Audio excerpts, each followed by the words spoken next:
Amis, bonjour à tous et à toutes et bienvenue à notre rendez-vous quotidien consacré à la méditation de la parole de Dieu.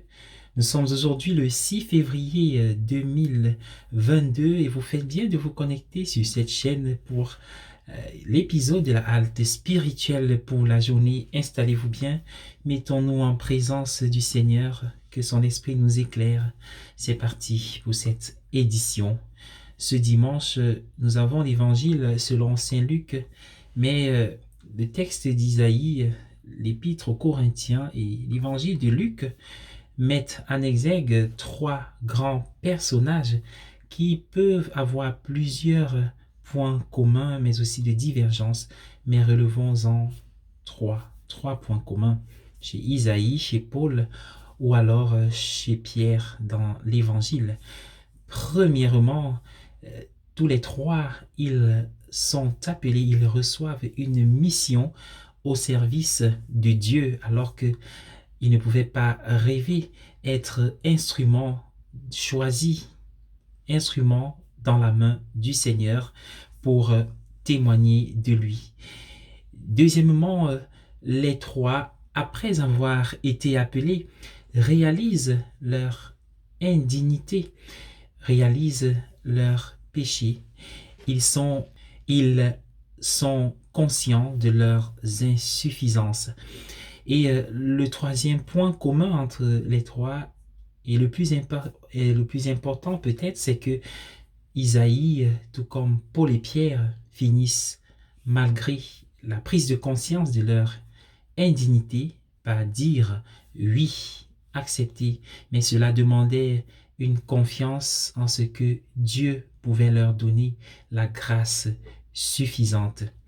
Alors, aujourd'hui, nous pourrions nous poser la question de savoir quand est-ce que nous avons ressenti cet appel. C'est vrai, chacun l'a vécu en sa manière. Peut-être ce moment-là, il n'y avait pas des séraphins. La question est de savoir comment nous y répondons. Et la liturgie, les textes de ce jour font encore résonner l'appel que le Seigneur lance à notre endroit. Ce dimanche peut donc être appelé le dimanche de la mission, le dimanche de l'appel, ou alors de la réponse si nous voulons bien. Et quel est donc cet appel? Quel est son contenu et comment devons-nous le vivre au quotidien? Baptiser, l'appel qui nous est lancé, c'est l'appel à la sainteté. Comme dit ce texte du Concile Vatican II, Lumen Gentium, l'Église dans le monde de ce temps, alors lumière plutôt, l'Église, Christ lumière du monde, Lumen Gentium, au chapitre 11, il est très bien dit que tous ceux qui croient en Jésus ont un appel, ont reçu l'appel à la sainteté, quelle que soit leur condition de vie et quel que soit leur chemin. Ça veut dire chacun de nous est appelé à la sainteté.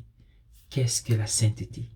La sainteté, pour le dire assez brièvement, la sainteté, c'est le bonheur en Dieu, l'amour en abondance. Vivre la sainteté, c'est laisser que les filets de son cœur soient remplis par l'abondance de l'amour même de Dieu. Mais pour que cela soit possible, il faut une rencontre entre deux abîmes. L'abîme de la miséricorde infinie de Dieu et l'abîme de notre misère. Car loin des chemins de la vie que le Seigneur nous propose, nous faisons l'expérience de cette pauvreté. Comme dit Isaïe, mes lèvres sont impures. Comme dit Paul, je ne suis qu'un avorton, j'ai persécuté l'Église. Comme dit Pierre, je suis un homme pécheur.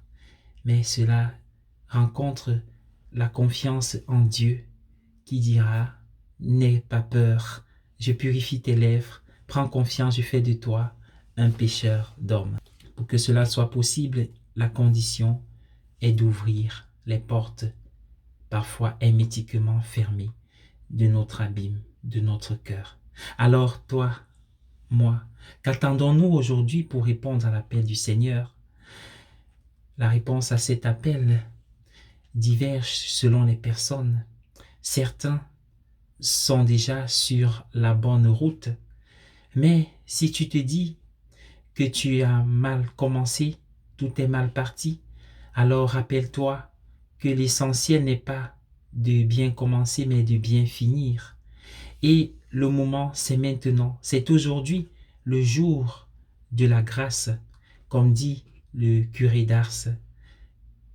Les saints n'ont pas tous bien commencé, mais ils ont tous bien fini.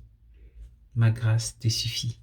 Bon dimanche à tous et à chacun. Soyez bénis.